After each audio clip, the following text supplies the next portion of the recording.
Gua percaya sebelum lu lahir di dunia ini, lu udah ada perjanjian dengan Tuhan. Suratan lo itu tuh udah ada sendiri.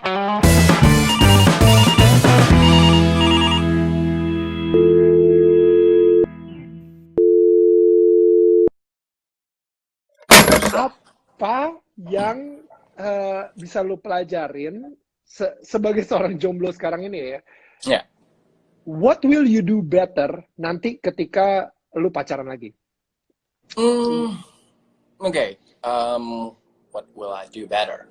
Oke, yang pertama adalah lu nggak bakal bisa paksa orang. Itu yang pertama, gitu kan ya. Selama ini lu pacaran suka maksa-maksa?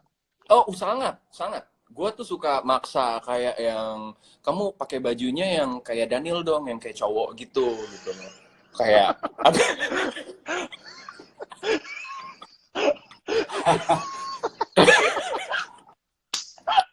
Oh iya, oh pantesan putus. Oke, ya gue ngerti sekarang. ya kan? Inilah Gua gitu, alasan sebenarnya. Iya, alasan sebenarnya itu. Ya kan? Gue bilang gitu, kamu boleh nggak kayak rambutnya di sini kayak potong pendek, ya kan? Setelah potong pendek, gue minta agak dicepakin dikit, gitu. Terus dia mulai kayak, kok kamu maksa aku sih, gitu. Kok aku jadi makin mirip Daniel sih? Oke. Maksud gue, ini pernah ada di pembahasan tentang berbagi kultur. Waktu itu kita ngomongin, kan di buku itu kan gue ngangkat 5 topik kan bro ya. Gue angkat topik uncertainty, gue angkat topik validasi, gue angkat topik eksistensi, abis itu kompetisi, sama yang terakhir relationship. Nah relationship ini gue ambil di topik yang kayak hubungan anak sama orang tua dan hubungan antar pasangan gitu. Nah, hal yang paling salah, mungkin ini juga ada hubungannya sama waktu itu buku yang lagi pengen lo tulis ya, tentang pernikahan ya. Gitu. Di dalam pernikahan itu kan apa yang tadinya lu kenal tentang orang selama 7 tahun, 5 tahun, lo nikah, lo akan belajar lagi mengenal tentang dirinya, gitu kan. Lo akan kenal lagi siapa dia akan berubah terus, karena manusia kan evolve kan ya. Manusia evolve, lo harus nemenin dia terus di setiap perubahannya dia, gitu kan. Nah, yang udah gue pelajarin adalah, ketika gue nanti punya pacar baru, atau gue memiliki relationship yang baru, lo nggak boleh naif untuk kayak bilang bahwa kayak gue bisa ngubah lo nanti suatu saat, gitu loh. Kayak lo nggak bisa untuk bilang bahwa adaptasinya kayak lo harus ikutin gue gitu, atau enggak lo harus begini kayak gitu segala macam. Karena maksudnya kayak gue lebih mencari orang yang memang udah satu visi sama gue gitu ya, kayak yang ibaratnya kayak kayak sekarang gini, perempuan itu kan punya mimpi banyak bro gitu. Kayak ada mimpinya dia seperti ini, ada mimpinya dia seperti itu gitu. Nah cinta yang waktu itu cinta yang selama ini orang lihat salah itu kan adalah I love you. Itu kan dari kita kecil kan sering banget diucapkan kan bro. Itu menjadi suatu hal yang buzzword yang ya dikit-dikit lo ngomong I love you kan. Dan itu gampang banget. Nah, gue sekarang tuh mendefinisikan kata cinta itu tuh udah berbeda. Karena cinta itu yang selama ini gue tahu adalah ketika lu memfulfill basic needs gue at that time, gitu. Kayak setiap basic needs manusia, mimpi cewek yang pada saat itu ketemu, dan gue bisa fulfill itu, maka kemudian, oh I love you, gitu. Nah, gue mencari basic needs perempuan itu di 10 sampai 100 tahun mendatang itu apa gitu. Tapi bukan sekarang ya. Soalnya kalau misalkan sekarang pasti kita akan cinta-cintaan. Yang namanya awal pasti kan cinta-cintaan kan, bro. Nah, gue akan nanya, lo 10 tahun lagi lo mau ngapain? Tapi kalau misalkan dia 5 sampai 10 tahun lagi masih banyak basic needs dia yang belum mampu untuk gue fulfill. Misalkan kayak, aku masih pengen banget begini, masih pengen banget begitu. Sementara needs gue saat ini dan 10 tahun lagi sama dalam hidup gue itu berbeda, gue nggak akan maksa itu gitu loh. Jadi kayak yang ya kayak banyak lah orang bilang kemarin kan gue ngomong kan, dan gue ngomong tuh jawabannya diplomatis sekali gitu. Kenapa gue udahan gitu kan? Gue diplomatis banget untuk bilang bahwa kayak apa ya, gue bilang gini, kayak ya nggak kesian lah gitu kan, gue bilang kan jarak umurnya 12 tahun gitu kan. Terus buat orang-orang yang mengerti mungkin cukup dengan penjelasan gue kayak gitu, subteksnya mereka simpulkan sendiri. Tapi ketika ada orang-orang yang tidak mengerti, mereka akan tanya gitu kan, lo ngapain aja selama ini, lo udah bertahun-tahun sama dia 12 tahun, emang lo kagak tahu lo beda 12 tahun? Bang, gue bilang, lu awal-awalnya juga, lu juga pengennya juga ngerti gak sih, kayak lu pengennya juga dengan segala harapan-harapan yang wah nanti kita akan begini ya, gue juga sadar kali. Maksudnya 12 tahun bedanya, tapi maksudnya kan seiring dengan berjalannya waktu, manusia evolve gitu kan. Apa yang lo setujui di awal, belum tentu lo setujui di nggak usah 5 tahun lagi lah bro, gitu. Kayak lo ngomong apa hari ini, besok aja lo belum tentu ngomong hal yang sama gitu. Dan itu adalah hal yang sungguh sangat manusiawi banget gitu kan. Dan ya udah gitu, gue ngerasa kayak gue harus mencari sesuatu yang secara basic needs bisa gue samakan sama future wife.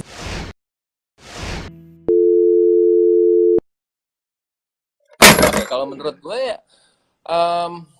apapun yang lo omongin tadi adalah ketika lo ngomongin cinta buat family lo pengen ngelihat anak lo tumbuh kembang dengan baik, terus kemudian juga segala dream lo gitu. Dan ketika lo juga ngomongin ekspektasi ya adalah apa yang tertunda, kebencian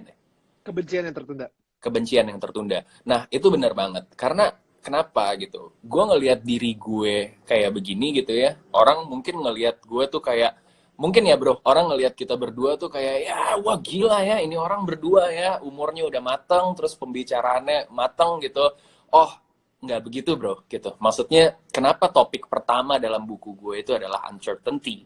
Kenapa gue selalu ambil orang-orang yang kayak Daniel, orang-orang kayak ada 5 orang ya yang gue ambil tuh, ada di Lestari, ada di Lestari, ada Ika Natasa, ada Validasi tuh gue lupa, ada Leonard Theo Sabrata, ada Luna Maya, ada Indra Brasko, sama Mona Ratuliu. Kenapa orang-orang itu gue pilih? Dan nanti kalau gue ada off air tentang relationship, mungkin gue juga bisa kerja sama Daniel sama Viola untuk off airnya ya bro ya. Gue lagi kerja sama setelah nanti buku itu muncul.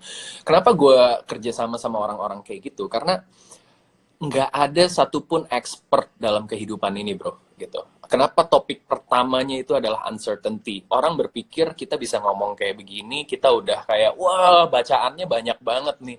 Tapi mereka kadang nggak tahu gitu. The more we know, the more we don't know. Gitu kan, things. Gitu. Wow, kita sendiri masih dengan uncertainty kita masing-masing.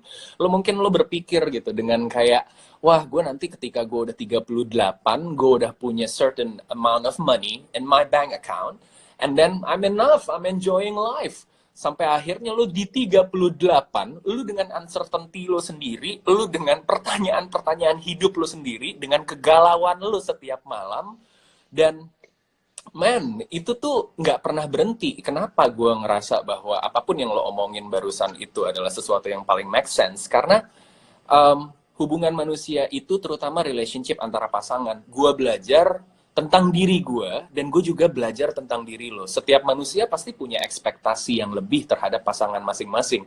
Nah, ekspektasi itu yang tidak mungkin kita tiadakan. Nggak mungkin tuh bro, kayak yang bro itu adalah kebencian yang tertunda. Lo nggak akan bisa ngomong ke pasangan lo kayak begitu gitu. Karena maksudnya, oh lo jadi nggak mau ngebahagiain gue. Nggak begitu, tapi harus ada common ground yang emang kita sepakati secara bersama untuk kayak misalkan, gue pengen suatu saat nanti istri gue itu bekerja di rumah, let me do my thing, because like that's my thing. Gue sebagai kepala keluarga, gue harus mencari nafkah untuk lo, gue harus menghidupi keluarga gue, dan gue harus bertanggung jawab terhadap keluarga gue, misalkan gitu ya. Dan ketika ada seorang perempuan yang kemudian kayak yang wah nggak bisa gitu dong gitu, gue nggak mau begini nggak bisa, itu menurut gue gini, oh nggak apa-apa, berarti kita nggak cocok. Lo nggak bisa sama ratakan semua persepsi itu kemudian lo paksa sama orang gitu kan? Dan itu lo harus respect gitu. Nah, ada beberapa orang yang naif untuk tetap memaksakan hal itu dengan ekspektasi bahwa kayak yang, hey bro, you know what, gue bisa ngubah lo nanti. Waduh, itu adalah suatu hal yang sungguh sangat krusial. Karena apa? Gitu. Karena gue sungguh sangat menghindari ketika gue memaksa seseorang untuk menjadi seperti apa yang gue mau, kemudian sebulan 2 bulan setelah gue menikah, karena menurut gue nikah itu adalah sesuatu yang sakral. Gue nggak bisa lakuin itu, mudah-mudahan ya, gue nggak bisa lakuin itu kayak yang, wah 10 tahun nanti gue cerai, gue nanti pindah sama istri baru gitu, gue nggak akan mungkin kayak begitu, ya kan? Nikah menurut gue sakral, dan sesuatu hal yang sakral harus gue pikirkan. Lucu buat gue ketika nanti sebulan 2 bulan kemudian dia akan ngomong bahwa kayak you took my life. Itu lucu buat gue, ya kan? Itu lucu buat gue, dan gue nggak akan mau ngambil kehidupan orang lain gitu. Orang itu harus benar-benar satu visi.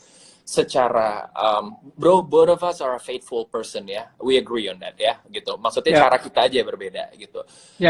Gue dengan agama yang gue anut, gue tahu prinsip gue, dan ketika ada orang yang tidak sama prinsipnya dengan gue nggak akan paksa, karena di tempat gue ada agama lo gitu. Dan ketika dia tidak bisa mengikuti prinsip-prinsip yang sesuai yang gue yakinin sebagai agama gue, maka gue nggak akan paksa gitu. Dan hal-hal itu yang ngebuat gue berpikir untuk bisa kayak nggak boleh egois dan nggak boleh berusaha mengubah orang lain. Sama kayak begini lah bro, misalkan gitu ya. Menurut gue nggak akan nyari seseorang yang menaruh kebahagiaannya sama gue. Kayak ibaratnya you should make me happy. Itu gue nggak akan bersama orang seperti itu. Kenapa? Karena lo harus bahagia dulu sama diri lo, baru habis itu kita bisa bareng-bareng. Boom. That was wisdom right there, bro. That's good. Ngerti nggak lo? Menurut gua itu adalah sesuatu yang sungguh sangat egois ketika lo naruh kebahagiaan lo sama orang lain. Wow man, it's insecurity. Berarti lo belum accept diri lo, karena itu akan terus-terusan. Aku nggak bahagia sama kamu. Kenapa? Nih lihat nih, aku ngeliat nih Instagram orang nih lagi kayak liburan nih dari Prancis. Kamu nggak pernah ngajakin aku ke Prancis dan Swiss. Kamu ngajakin aku ke puncak mulu. Lah, mending ke puncak. Orang cuman makan sekotong di sebelah. Iya kan? Kan? Tapi yang lu bilang itu benar banget. Karena lu nggak akan bisa jadi juru selamat pasangan lo. Maksudnya gitu aja. Lu mau gimana, men? Lu mau gimana? Gue dari awal, gue bilang ke istri gue, ke Viola, gue bilang kayak, I'm someone who is broken. Gue adalah seseorang yang tidak sempurna, dan tapi gue akan berusaha untuk memberikan lo kebahagiaan. Tapi don't put that expectation on me. Jangan sampai lo expect gue memberikan lo kebahagiaan setiap hari, tapi karena gue adalah orang yang sangat tidak sempurna. Jadi gue setuju banget tadi yang lo bilang, karena yang ada si orang tersebut menaruh insecurity-nya dia ke kita sekarang, ya kan? Dan itu jadi beban kita, jadi beban gue, yang padahal seharusnya dia sendiri juga harus work on the insecurity, gue juga harus work on my insecurity, dan kita sama-sama bersatu. I think two broken people together working out their brokenness, sehingga ya tadi gue bilang tuh sama-sama grow spiritually, and I think that's love. Right, true.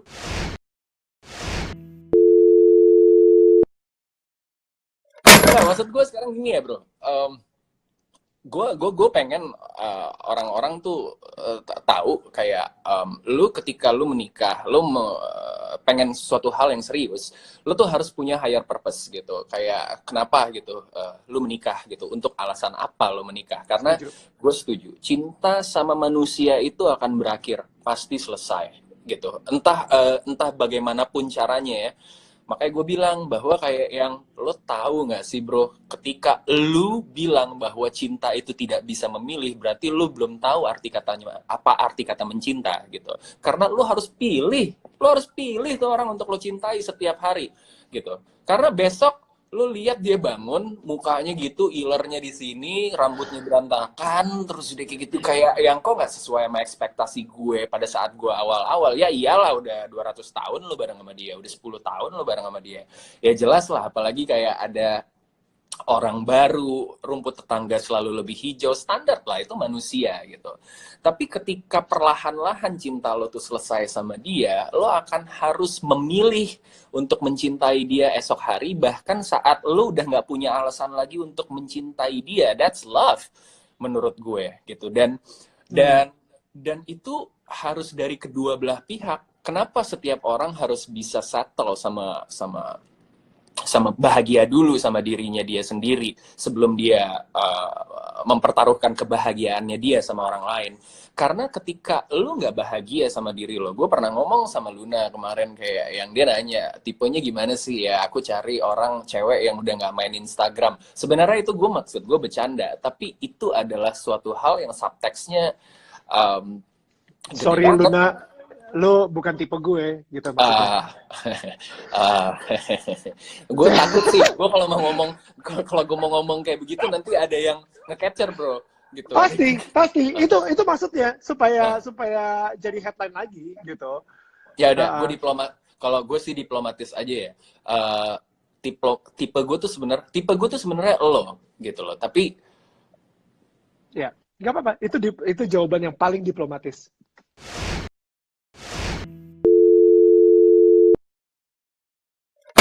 ya maksud gue gini bro, ketika gue nanya sama dia, lu susah ya bro, ketika gue nanya sama perempuan misalkan early 20 lah, early 20 atau early 30, dan gak jaminan juga sih bro, tergantung environment-nya dia, tumbuh kembangnya dia seperti apa gitu. Cuman gue saat ini kesulitan untuk menemukan pasangan yang misalkan pemikirannya kayak yang udah nggak banyak lagi yang dicari dalam kehidupannya, terus udah nggak fana terhadap hal-hal yang kayak yang terlalu artificial lah ya, kayak bahagianya itu misalkan kalau gue punya rumah mewah, atau bahagianya itu kalau misalkan gue liburan kemana atau begini gitu. Terkadang, dan tidak akan gue salahkan juga ketika orang masih mencari hal-hal yang duniawi seperti itu, karena menurut gue itu adalah yang ngebuat manusia masih bisa hidup sampai sekarang, karena mereka punya nafsu dan mereka punya ego. Nah tapi ketika gue mencari seorang pasangan yang memang benar-benar bisa untuk kita samakan ego kita masing-masing untuk mencapai higher purpose, tujuan yang lebih tinggi daripada hanya sekedar cinta-cintaan, menurut gue itu yang sekarang lagi struggle gitu untuk gue cari.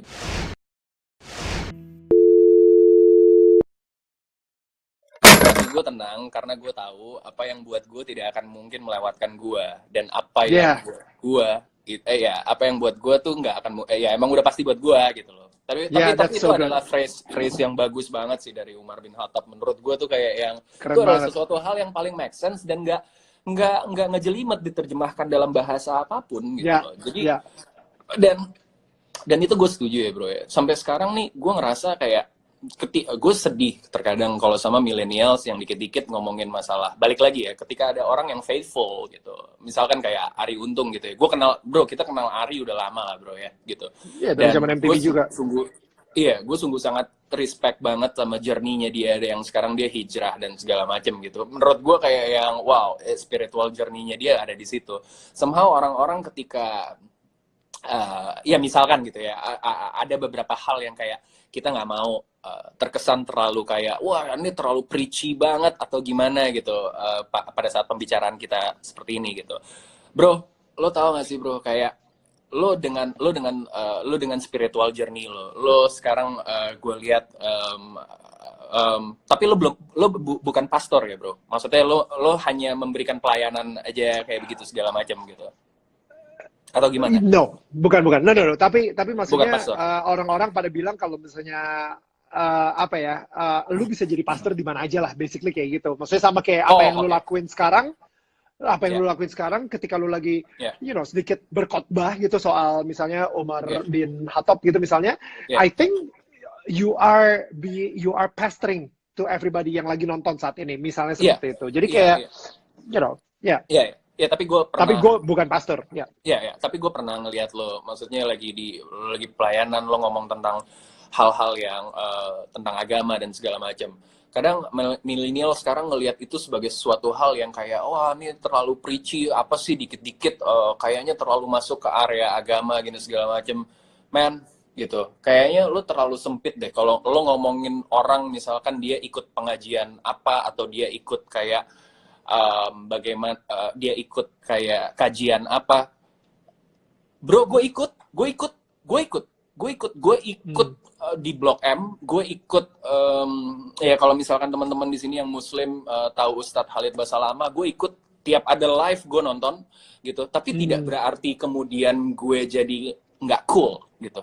Tidak kemudian Ya, gue jadi nggak ya, keren gitu. ya, Tidak kemudian gue nggak jadi gimana gitu. Penting buat lo untuk tahu spiritual journey lo di mana. Ketika lo goyah, lo tahu apa yang lo pegang gitu. Itu penting banget menurut gue gitu. Karena sekarang gini bro, lo lihat Justin Bieber, lo lihat ya. Kanye West, ya, Yo, lo yes. lihat Kanye West, nggak bro, lo Ya, bayangin bro, Kanye West, ya, ya, Kanye West, itu dia bikin Sunday service, lo tahu nggak di ya. mana? Lo tahu nggak di mana? Di Coachella. Lo bayangin bro, di Coachella dia bikin Sunday Itu service yang gila sih, nonton itu keren sih. ribuan. Gila, itu tuh sama aja kayak lo lagi ngelihat kayak Jakarta Warehouse Project, terus tiba-tiba gua bikin qosidahan, bikin tahlilan di situ gitu loh, kayak sama aja kayak begitu gitu. Maksud gua Itu pecah bro, tetap itu pecah sih tergantung menurut gue sih. tergantung gimana cara lo mengemasnya dan bagaimana point of Ya, view lo ngelihat itu ya, gitu. Jadi nggak saya lo kayak wah kalau lo beragama berarti lo nggak lo kayak gue tinggalin deh lo nggak I don't fancy you again bro nggak gitu gitu. you Makanya know, gue selalu gue, sorry. iya Ya, iya ya, lu iya. selalu kenapa? Sorry. Iya, gue selalu kayak ngerasa bahwa kayak ya ketika lo pinter, lo keren, terus lo punya spiritual journey yang bagus, gitu ya, lo punya pegangan yang kuat akan agama lo, itu berarti menurut gue itu adalah benar-benar hal yang keren. Indonesia nih nggak kekurangan orang-orang pinter, bro. Indonesia nih cuman kekurangan orang-orang yang punya moral yang baik, dan moral yang baik itu lo nggak akan punya kalau lo nggak punya prinsip agama yang benar, menurut gue ya. Wow.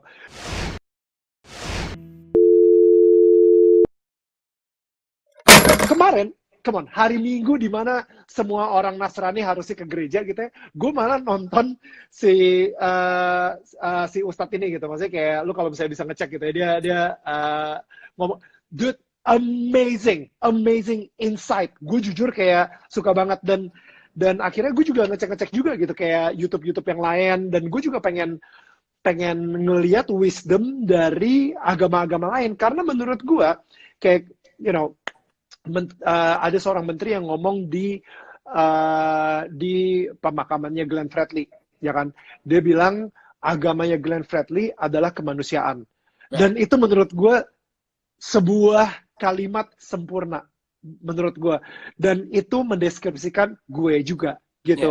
Yes, gue mungkin bisa dibilang yes, gue percaya sama Tuhan Yesus, but yet at the same time gue pengen lebih mencintai other human being dari, true. karena ketakutan orang adalah kayak you know why do we even build walls, ya kan? Kayak gue sama Junot itu kayak bisa ngobrol kayak gini dengan nyaman karena kita ada di tahap dimana kita nggak yang lu bilang tadi, agama lo, agama gue, yay, and we love each other.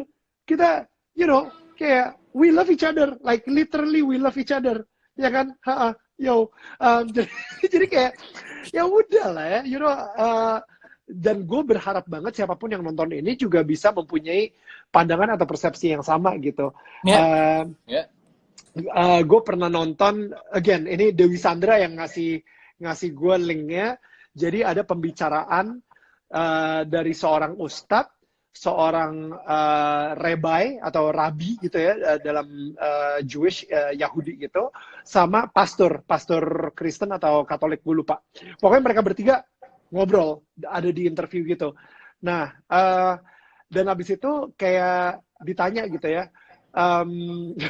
dia ditanya, apa sih persepsi yang paling salah tentang agama lo? Dia bilang ya, kayak gitu. Itu ya, pertanyaan yang bagus banget gitu.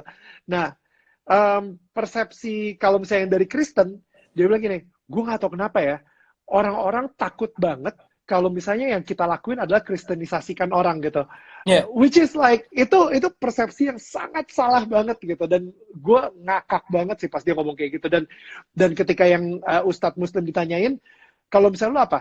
Dia bilang, semua yang udah digambarkan oleh media tentang Muslim, itu semua benar. Habis itu dia ngakak. Dan gue juga ngakak juga. Karena, dia tahu semua persepsi-persepsi yang dibangun orang, khususnya media gitu ya, tentang Muslim, man, itu berantakan banget gitu, berantakan banget. So, I think kayak inilah sebenarnya, inilah Muslim sebenarnya, inilah Kristen sebenarnya, inilah whatever, inilah agama kita adalah kemanusiaan, dan mudah-mudahan orang yang nonton ini pun juga bisa mendapatkan itu gitu. Jadi kebanyakan nih karena apa yang diomongin di media dan kita nggak tahu, kita membuat sebuah persepsi sendiri tentang apa yang dibicarakan di media tersebut. Sehingga ada sebuah kalimat yang bilang, kita takut sama sesuatu yang kita nggak tahu. Jadi, itu yang membuat kita mempunyai sebuah tembok. Tapi ketika gue kenal sama Junot, ketika gue tahu tentang Junot, gue tahu tentang dia dan your spiritual journey dan lain-lain, perjalanan lu dan lain-lain. Ketika gue tahu, gue nggak takut lagi gitu sama yang namanya apa yang media deskripsikan sebagai Muslim gitu, ngerti gak sih? Karena gue mempunyai pandangan yang begitu indah soal Muslim yang gue kenal dari teman-teman gue kayak Ari Untung, Dewi Sandra, Arman Maulana, lo, dan masih banyak lagi gitu, and I love them as they're my friends gitu, maksudnya kayak gitu sih. Iya, betul banget, betul banget. Kalau gue sih yang pengen gue highlight adalah nggak ada yang perlu lo takutkan sama spiritual journey, nggak ada yang perlu lo takutkan sama ketika lo deket sama Tuhan lo.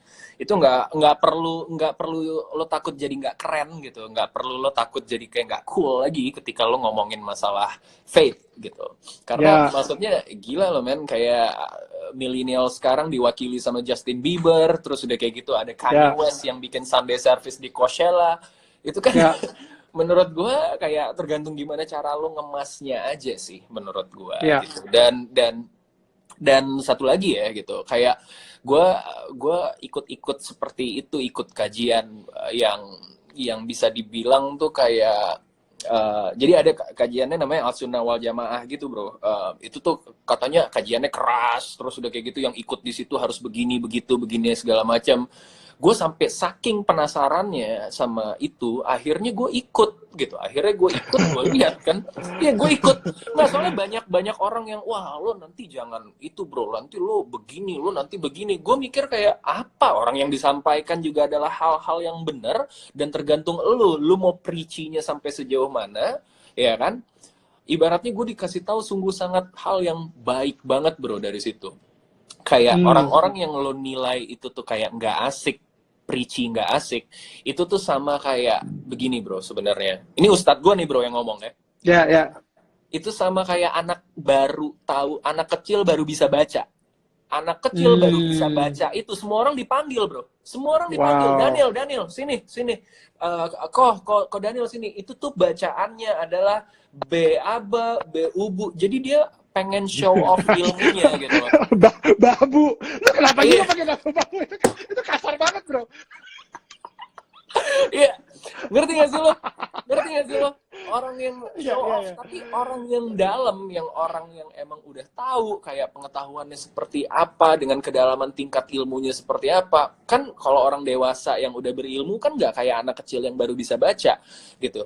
Nah, jadi kenapa akhirnya gue membuat diri gue accessible untuk masuk ke area-area spiritual journey gue adalah karena gue ngerasa kayak yang, gue nih adalah orang yang terlalu banyak banget mikir gitu loh. Mungkin kita sama lah bro, di setiap malam kita nanya akan kayak, nih ya, kayak sekarang gini nih, gue nggak tahu pivot lo ada di mana, gue nggak tahu turning point lo ada di mana. Karena gue yakin setiap orang punya turning point masing-masing. Dua waktu yang menjadi hal yang paling penting dalam hidup manusia itu adalah di waktu dia dilahirkan dan di waktu dia tahu kenapa dia dilahirkan. Itu tuh dua hal itu bro. Iya kan, dua hal itu. Dan ketika lo selalu mencari waktu di mana ketika kenapa gue dilahirkan di dunia ini, lo kan nanya terus kan bro, kayak yang gue ngapain ya, gue bakal cuman lewat doang nggak ya, gila gue bakal lebih kaya dari dia nggak ya, gue bakal begini nggak ya, gue bakal begitu nggak ya bro. Kalau lo nggak punya pegangan sesuatu di mana lo mengadu, lo nggak punya pegangan di mana lo bisa kayak ngomong bahwa kayak, ngerti nggak sih lo? Sesama yang saling menguatkan lo gila, men. Lo bisa gila sendiri, dan gue sih nggak mau. Gitu loh. Gila, That's pecah why. sih.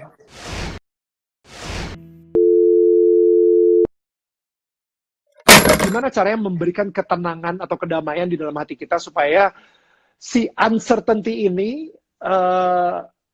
mungkin bisa bikin kita, ya kita nggak perlu takut lah. We don't need to fear it, gitu. You know what? Gue selalu percaya bahwa kayak, bro, hidup ini, lo ngomongin masalah uang. Oke, lo ngomongin masalah uang. Ketakutan lo akan uang, akan lo nggak punya duit, akan gimana besok lo hidup esok hari. Oke, bro, ini mungkin agak sedikit nyelekit ya, tapi gue I've been there done that, dan mudah-mudahan semua orang yang denger juga bisa ngelakuin hal yang sama. Orang yang sedikit-sedikit menuhankan uang, lama-lama pelan-pelan dia akan menuhankan dirinya sendiri, gitu. Dan menurut gue, bro, lo nggak harus seperti itu.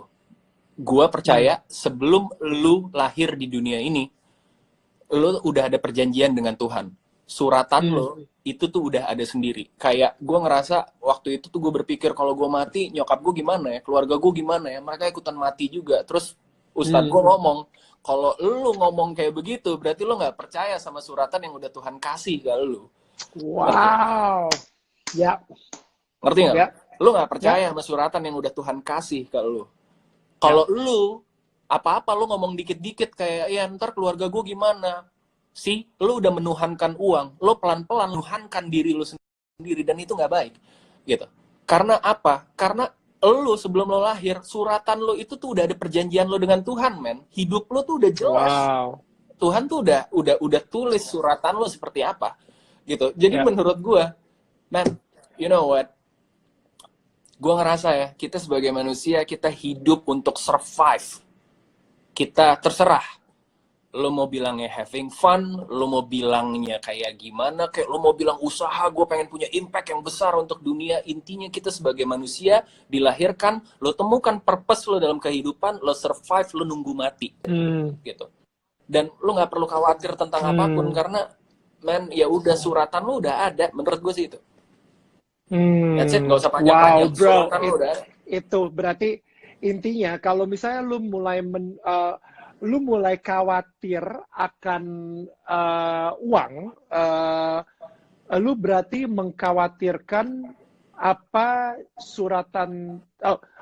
Kalau misalnya di gua mungkin Tuhan udah janji memberikan lo yang terbaik. Itu berarti lu mengkhawatir atau lu mempertanyakan, Tuhan beneran yang terbaik gak sih? Atau lu mempertanyakan Tuhan gitu. Kebijakan Tuhan terhadap hidup lu gitu. That's amazing, bro.